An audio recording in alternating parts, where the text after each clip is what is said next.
Hi, everyone. Thanks for watching. My name is Ben Tucker. I'm the Chief Projectionist of the American Cinematheque.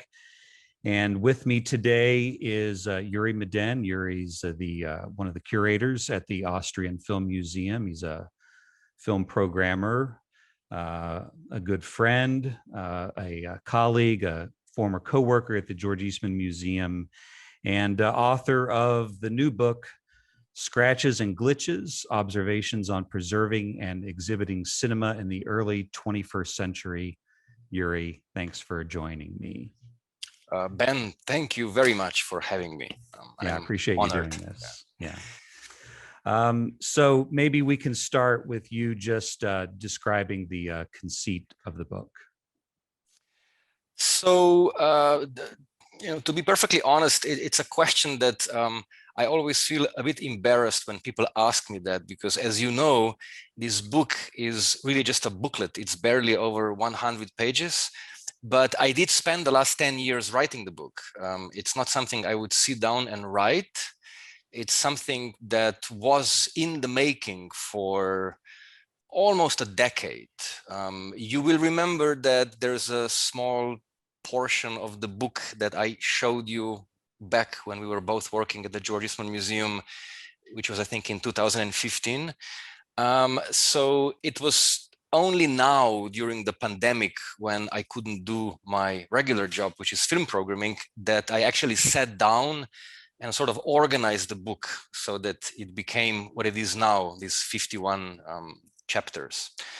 But the basic idea behind the book is that I was writing the book as a way of recording my thoughts about what the book says about preserving and exhibiting cinema, because I do believe that we live in an incredibly interesting era, an era that is perhaps more interesting than the entire 120 years of film history before it, in terms of film preservation and film exhibition. So many things are changing. So many things that we took for granted no longer exist. And what I found interesting, the more I was thinking about all these changes, was the way my own opinions changed. I was very, very lucky and privileged to be able to do what you said that I'm doing in life, curating film programming on 2 different continents, for 3 different FIAF institutions, the Slovenian Cinematheque, the Austrian Film Museum, and the George Eastman Museum. And other than that, I also worked for several film festivals. And this, shifting from one place to another, from one cultural environment to another, made me realize that nothing really should be taken for granted, and that there are huge differences in understanding what cinema is, in traditions of thinking film history, exhibiting film history, that one can only properly get by actually physically moving to one space, from one space to another. So I changed my mind often about several things that I never thought I would change my mind about. So this book was basically written as a way for me to make sense of my often confused mind about things like film versus digital, public screening versus streaming, and so on and so forth.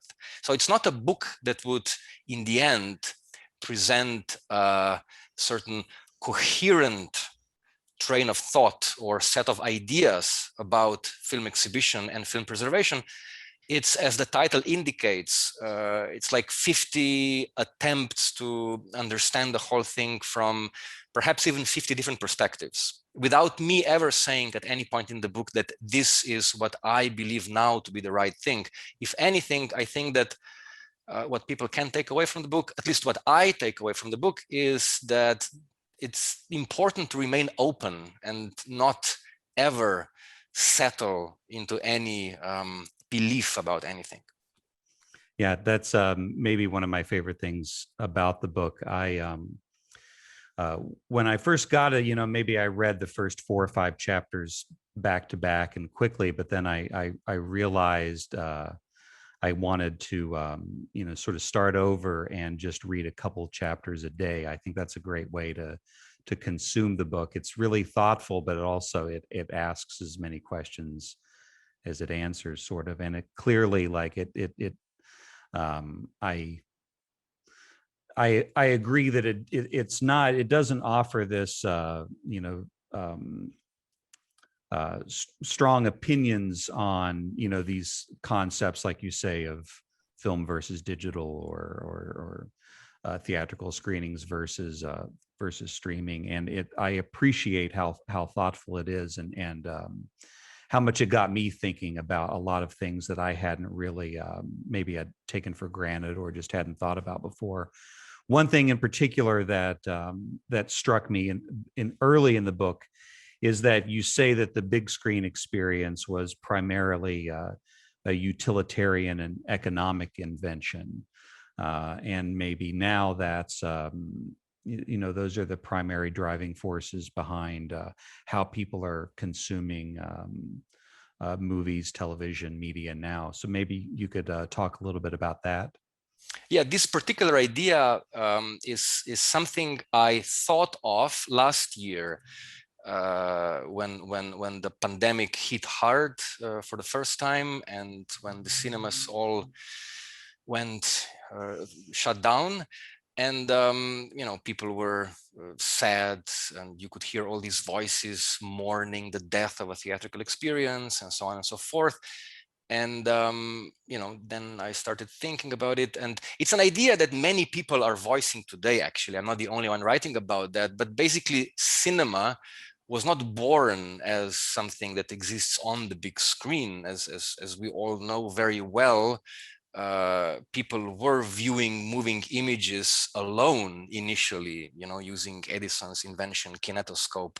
The Lumiere brothers then brought it on the big screen. And this is actually very funny how, when you talk to film historians and cinephiles in Europe, this act of the Lumiere brothers of screening something on the big screen in 1895 is, for practically everybody, considered as the birth of cinema, the birth of moving images, so to speak.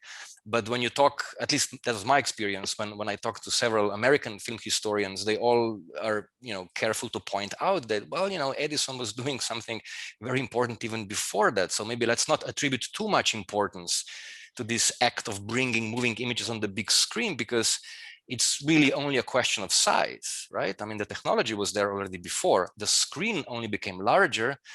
And then the other thing which I found funny was that in our praise or worship almost of the big screen experience, and I have to be honest, I love experiencing cinema movies on the big screen. To me, this is the only proper way to experience them. But in our praise of all this, we kind of are forgetting that this really was an economic invention, that it all basically boiled down to the fact that you could simply sell the same stripe of 35 or whatever millimeter film to more people on the big screen than you could before, when only one people could watch a moving image through Edison's kinetoscope. So yeah, I mean, in general, I think that when we are discussing cinema and film exhibition and film preservation, that very often you find people talking about something strictly from their own perspective, which is fine, because I think that a lot of perspectives are valid. But when you talk to film archivists and the way they talk about cinema, it's something else than when you talk to, I don't know, a studio executive and the way they talk about cinema. But I think all these perspectives are important, and when you put them together, all of a sudden a new image emerges which previously we didn't think about. So yeah, this particular chapter was basically me trying to say that it's not really all that bad if all of a sudden we're watching films only at home, because this is how it all started, in privacy. There was a certain intimacy. Yeah, the book had me thinking about my first ways of consuming movies. I went to the theater growing up, if I was lucky, maybe 2 or 3 times a month. But my introduction to movies was watching VHS tapes on a 13-inch television set, and HBO, and movies, with commercials. Watching the Towering Inferno over 2 nights on ABC with commercials is really kind of that experience is ingrained in me. And I almost wish that I could sort of relive that experience, or that those VHS experiences were preserved in some way, because that was a primary way for a lot of people to consume movies. Your chapter about watching Passion of Joan of Arc, the Dreyer chapter, is it in Prizren in Kosovo? Yeah, Prizren. Yeah, Prizren. Yeah, that one I found that was a really interesting story, and your what you learned. I found really interesting. Maybe you could talk about that some. I will, but if you allow me, I would like to go like 2 steps back, because what you said before was very important when you said that the way you remember seeing films for the first time was on VHS tapes. And this is something I find interesting, how by we, I mean we people who work for film archives, cinematheques, when we talk about authentic cinematographic experience, about preserving the authentic cinematographic experience, we usually or only talk about preserving the act of a 35mm film projection, preserving the idea of screening films in the original format. But if one asks oneself this very simple question, what really is authentic? I mean, for the historical audience, what was more important? The fact that they're watching a film on 35 as opposed to 16 or 70? Or the quality of popcorn that day, or the coolness of a soft drink? In the book I write about the authentic way of experiencing a Chaplin film. Imagine the original audience for a Chaplin film. Imagine a group of hungry, starved even workers exiting the factory, and on their way home, and there's nothing waiting for them at home, on their way home they stop in a movie theater and they watch Gold Rush, or whatever Chaplin film was out that day. What they experience is something almost inconceivable for us, but the authentic thing is something else. I mean, they couldn't care less for the format. There were other circumstances that form the authentic cinematographic experience. And of course, museums cannot replicate them, but we don't talk about them, and they are important. Like we say, in a museum environment, like for example, in Vienna, where I work now, or in Rochester, where we both worked, we didn't allow any food or drinks in the theater because we said we are a film museum. And when you go to a museum to see a painting, then you will not eat popcorn there or drink beer. And by the same token, we will enforce the same rule in our cinema. And I love the rule, because I kind of dislike hearing chewing around me when I watch the film. But then again, this is not an authentic cinematographic experience, because we all, for the first time we went to the movies, we ate and we drank and we were loud and we made inappropriate comments. So what is more authentic, 35mm film strip, or this other thing, which has nothing to do with the whole cinematic apparatus, but then again, it does, right? Because it was always part of it. Yeah, sorry, I just wanted to comment on that.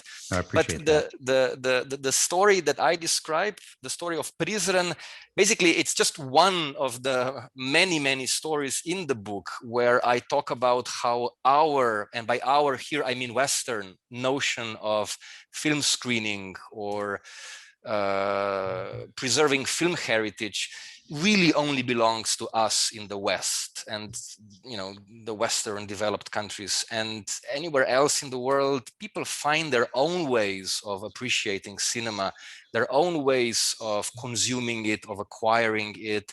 And I don't think it does any good to anyone if we try to stretch our moral, ethical, technical standards onto the rest of the world, or feel superior because we are doing something which we feel is right and the others are not, you know.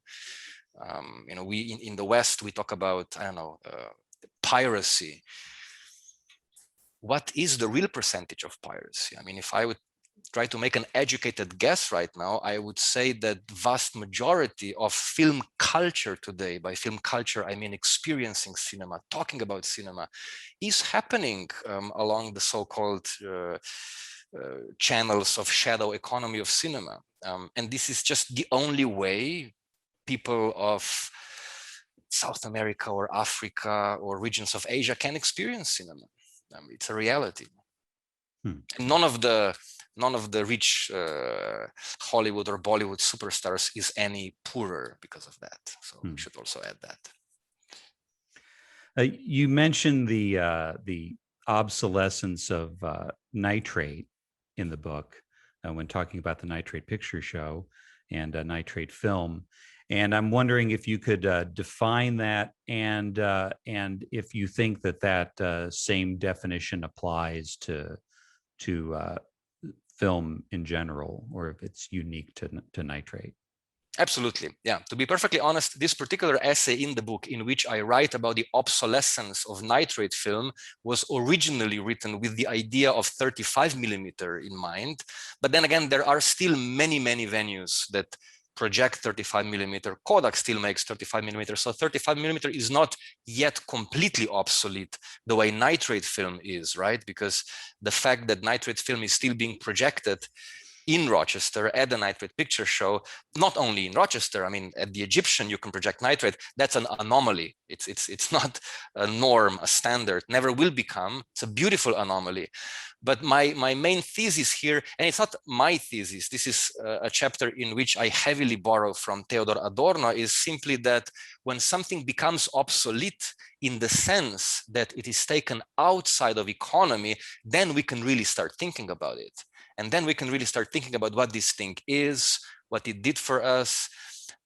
Because, I mean, the beautiful thing about cinema, as you know, is that you cannot divorce art from entertainment, right? The fantastic thing about this medium of moving images, which we all adore, is that it can be used for so many things. The same language can be used to be an expression of art, propaganda, education. That's the fantastic thing. You cannot separate that. But when something becomes obsolete, then it drops out from the economic circle. Then we can really look at it and see what it was that we lost. You know, I mean, I think, and I think you will agree with me here. I think that at no point in the history, the way we looked at nitrate films in Rochester at the Nitrate Picture Show was the way nobody has looked at them before. I think that when we watched those nitrate prints of films which we have seen hundreds of times before, like Casablanca, I don't think that anybody has looked at Casablanca with such joy and has looked at you projecting Casablanca with such precision the way we did it in Rochester. And that's what the fact that nitrate is obsolete has caused. It gave us this tremendous joy and a brand new ability to look at it also. Yeah, that was very memorable, for sure. I treasure that memory, and you know, that makes me think about experiences that I've had watching film and seeing them documented, and about, you document a couple of experiences of film projections, and like this Perf Form Me, for instance, and maybe you could talk about that performance.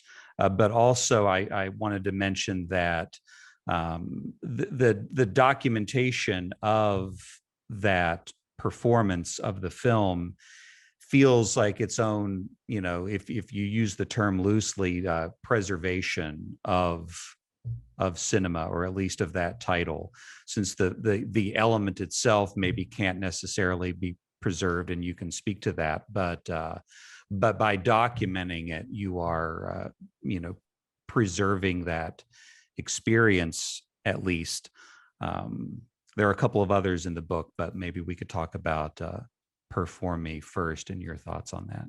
Yeah, the story of this particular film, which doesn't exist anymore, the only thing which remains is my memory and my written record of the performance during which the film was destroyed, is actually part of a wider set of ideas that I try to develop in the book. And that is, we, and here by we, I mean film archivists, we are convinced that we simply need to preserve everything, or that we need to do our best to preserve everything. And we always think, I mean, we know that we cannot preserve everything, but we try hard. We try hard to preserve everything. We try hard to be selective.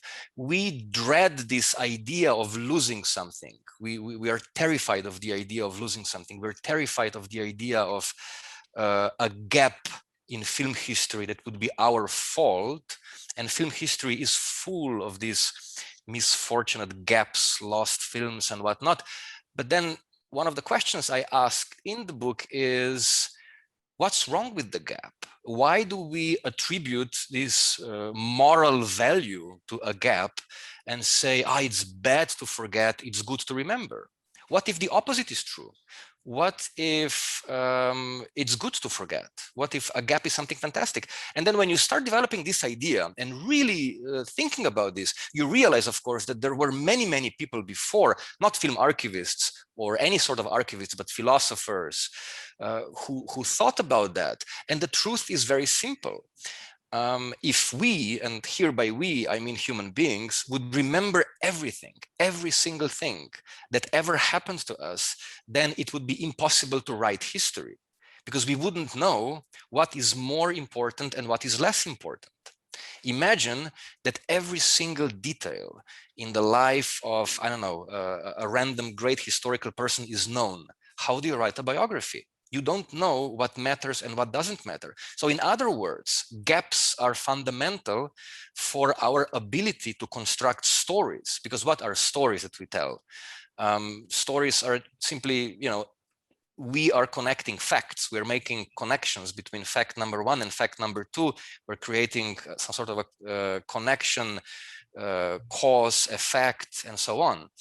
So we shouldn't be afraid of gaps in film history. And one of my arguments is that sometimes a gap is more memorable and more beautiful than the actual film. And then I give a couple of examples. One of the examples is a story of a very, very famous Austrian football player, Matthias Schindler. And if you read any history of football, by football here I mean European football, what you call soccer, you find these descriptions of his style of play, which sound as if you are reading some sort of a Greek Homeric epos that describes how gods move.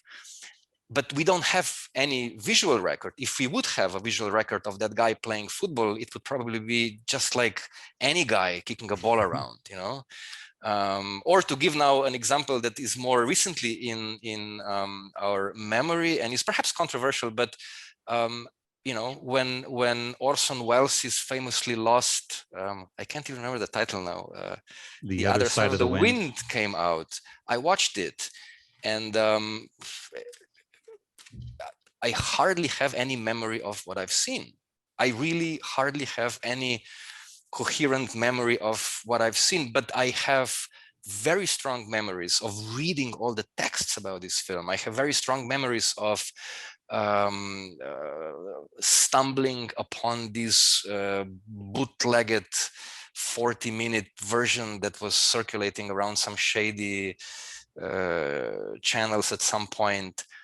But now, when the film is made, when it's no longer a gap, when it's no longer a myth, it's kind of boring. I mean, if you ask me, with all due respect to everybody who invested so much money and effort to preserve it, great job.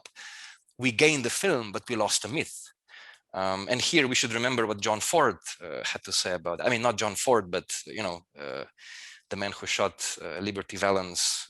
When the legend becomes a fact, print the legend, forget the fact. And this story of a film that you mentioned it's a beautiful story, far more beautiful than the actual film. I mean, the actual film is nice. It's a abstract experimental film that was supposed to be destroyed during the projection, and now the story remains. And this story is something that was from the start planned to be preserved, and not the film itself. Well, speaking of gaps and referring to the Orson Welles film, I mean, it's got me thinking that there's no way that the actual London After Midnight is as good as that title or the few frames that we've seen. Yeah. So maybe we should hope that one's never found. Might wind up disappointing us. Yeah.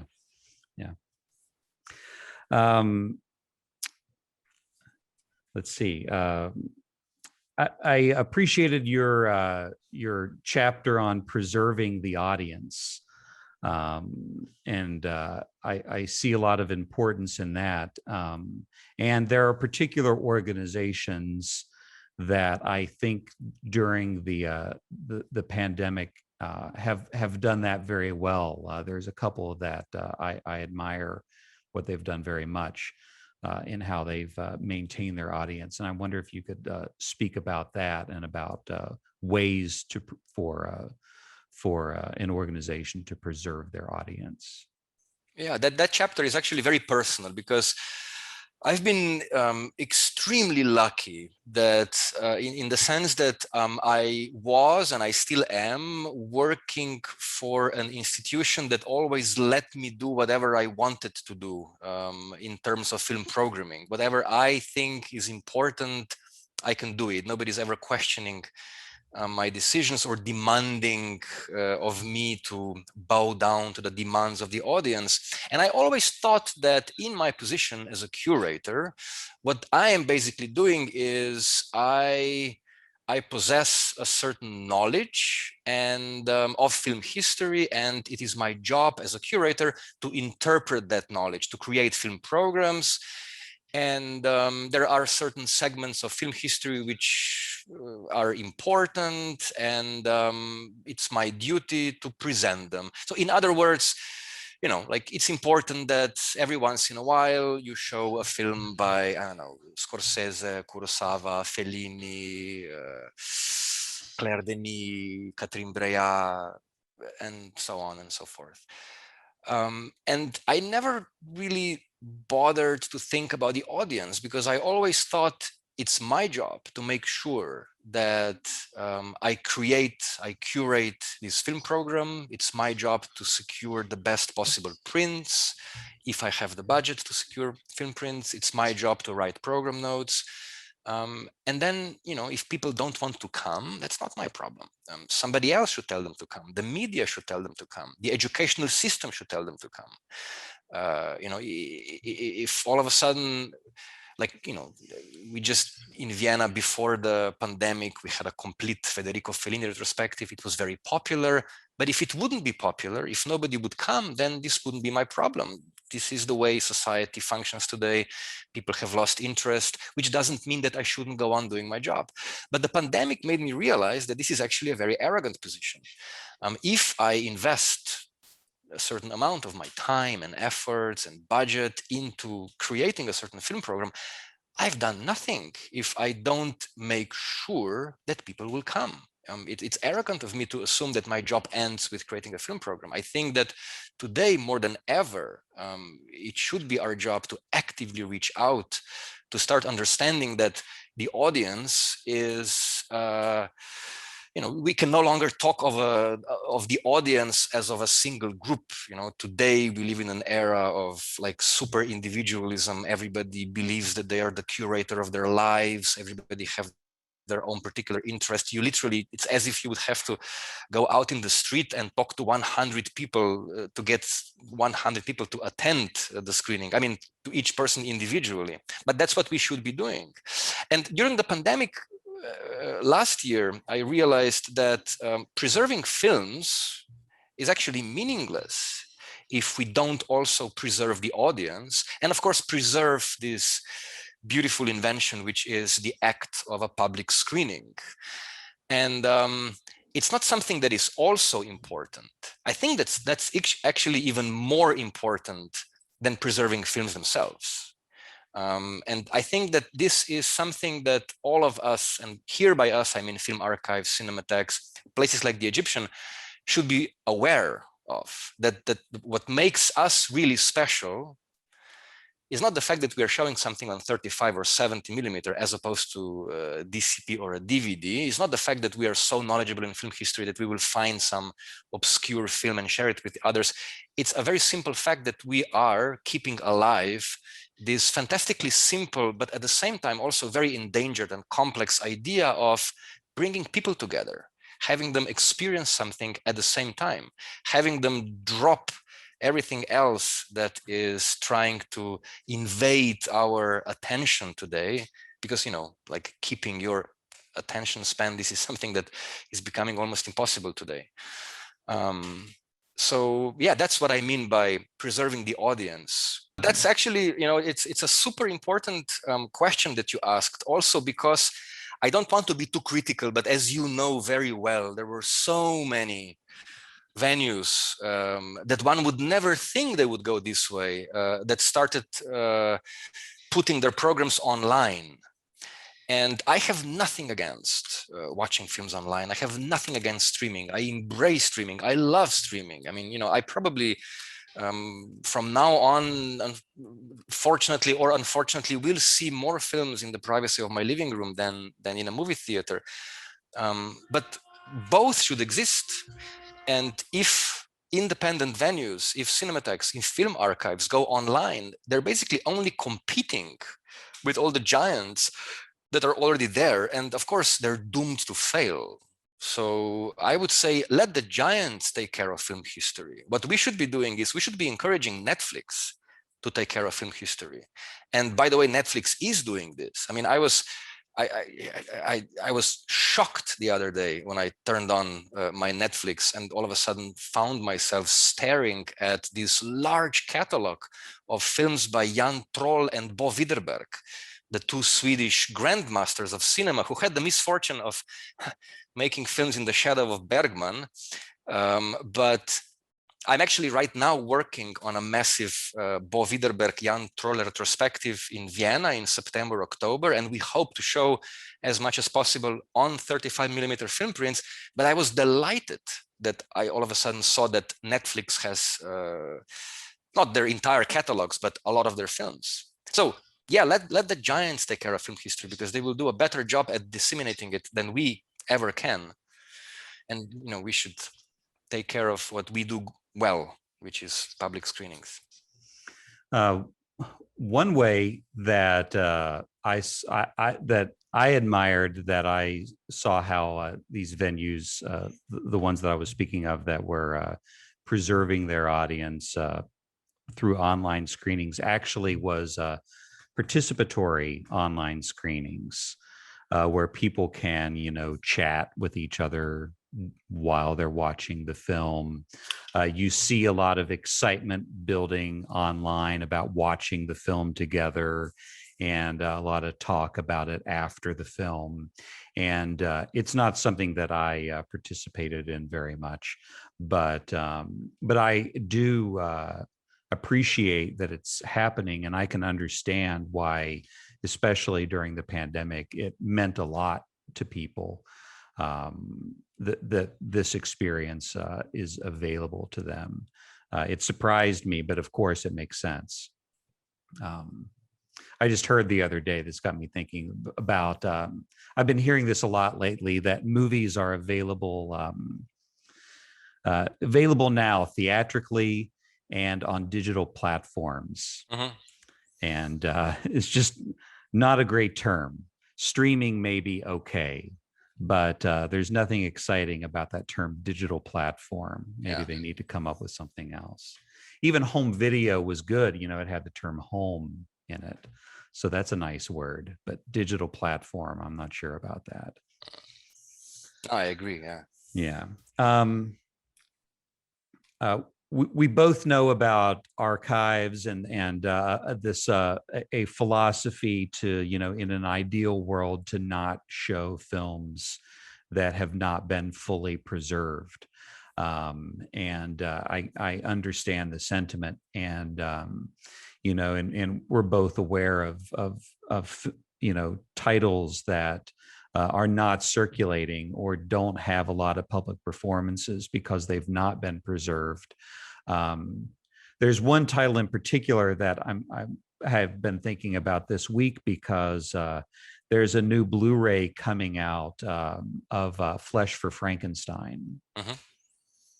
And there's a lot of excitement about it, this 3D version of Flesh for Frankenstein that Vinegar Syndrome is putting out.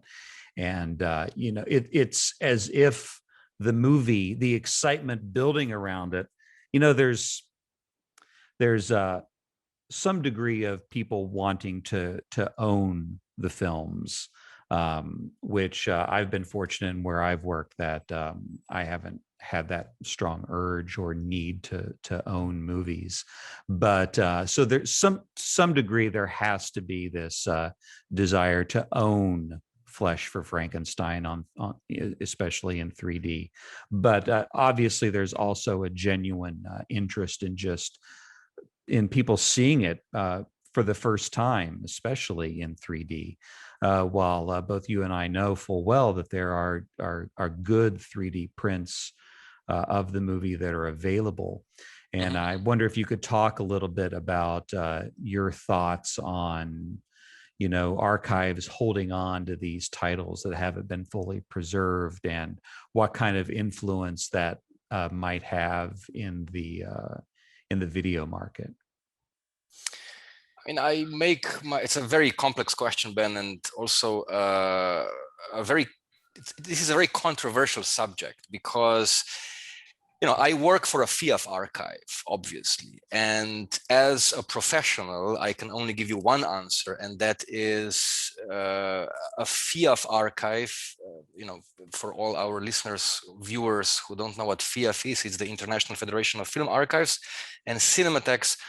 A FIAF archive simply cannot afford to grant a loan request related to a print that hasn't been preserved, because there's always a risk of losing this print, therefore a risk of this gap that we talked before. And this is my professional opinion. This is a general archival professional opinion. There's no way of bypassing it. But if we pause for a second and think about it from a more philosophical perspective, or simply from a perspective that acknowledges that an era in which we live right now is also, this term is not mine, an era of refrigeration. We live in a historical bubble of refrigeration. It's here today. It won't be here tomorrow, maybe in 10 years, maybe in 50 years. So the idea of film preservation is something that is actually ludicrous. We are not going to preserve these objects. It's a fact. I mean, the idea of preserving anything material is idiotic, because we will not preserve anything. And there are cultures in this world that have realized that, and that don't really concern themselves with preserving material heritage, as opposed to preserving things which can be preserved more easily, such as, I don't know, cuisine, for example. You know, there are cultures in this world which are not so obsessed with preserving anything fixed in the past. There are cultures that preserve their famous texts by having them exist in 5, 10 different versions. And, you know, you just pick the version that will suit your particular needs at a given moment.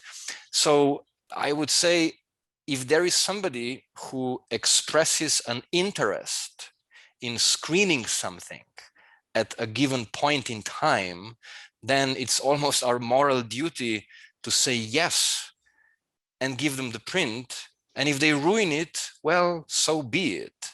Because if we say no, then we're basically saying no to an interest that is here right now, present, and we are speculating that at some distant point in the future, we will have enough money and time to preserve this particular title, and then somebody will express interest, and this will never happen. It's a simple fact, you know. And this is also connected to the fact that it's an ugly truth, but it's not just a film archival truth, but you know, the vast majority of everything collected in any archive is just sleeping, you know, it's dormant, it's not being exhibited, and it will sleep until it will crumble to dust. So, you know, if people are interested in something, we should be feeding this interest, even if the price that we pay for that is the destruction of this material object. But that's my private opinion right now, not a professional archivist's opinion. But you know, as you also know, we have seen situations, we have witnessed countless situations in our professional environments when a loan request was denied, and we both knew at the time that this was the one single loan request related to that title that has arrived at a certain institution in 50 years, and there won't be another one. So by denying it, you're basically condemning a particular title to an internal slumber in the darkness of a film archive. Well, I know that the our time is about up, and this has been a really interesting discussion, and I think that it kind of scratches the surface of the book, and I'm sure that if people have followed us along this far into the discussion, that they'll definitely want to pick up a copy of it, and we'll put a link to where the book can be purchased in the YouTube description.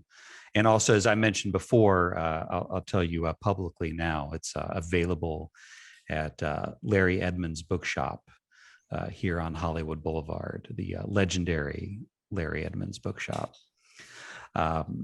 But before I let you go, you must tell the story of King Lear over the top deducts, and why you've included it in the book. I remember it from when we worked together. It was a great story, and it was nice to read it again.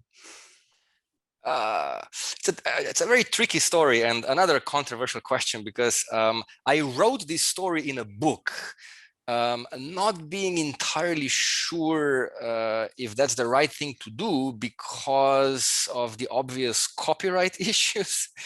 So let me not go into too many details here. I will just say that I was involved in the past in a certain archival film festival where our goal was not only to remain faithful to the idea of a 35mm film projection and to the idea of projecting films in their original format. We went one step further and we asked ourselves a very simple question: what is really unique about film projection as opposed to a digital projection?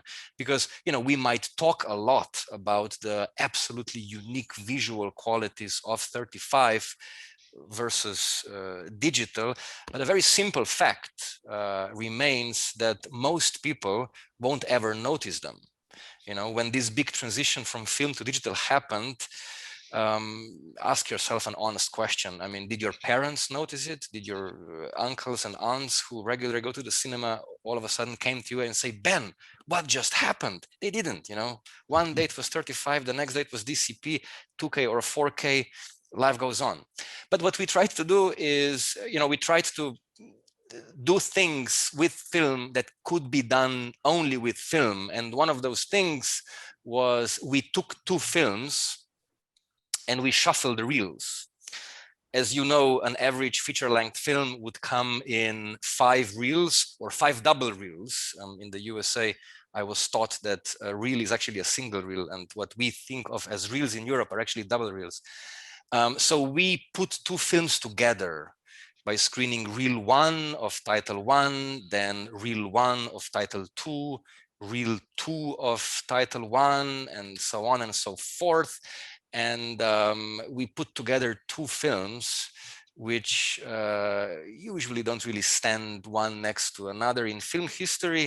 One is Jean-Luc Godard's King Lear, and the other one is Menachem Golan's Over the Top with Sylvester Stallone. And by the way, Menachem Golan also produced over the Godard's King Lear. It's a very funny story how this happened.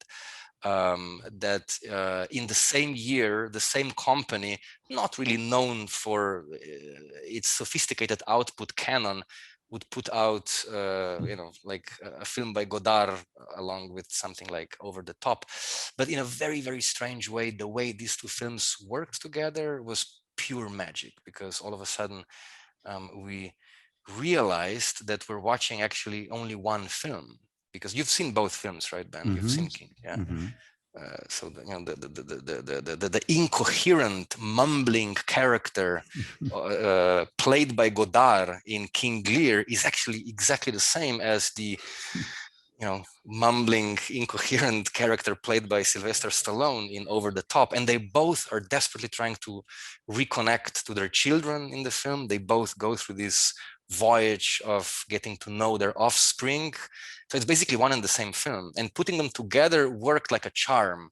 And in my book, I write about this lovely, now deceased, passionate old cinephile who didn't know which one was Godard and which one was Golem in the end, which I thought was a beautiful, beautiful compliment to both films, to both high and, I wouldn't call it low film culture, let's say popular film culture, because I love Canon and what they did in the 80s.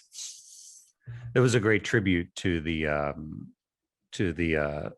film goer that you mentioned as well. Every cinema has one or 2 or 3. Yeah. And we value them very much for sure. Thanks for doing this, Jurij. I appreciate it. Ben, it's been a pleasure. Thank you so much for having me here, really. Yeah.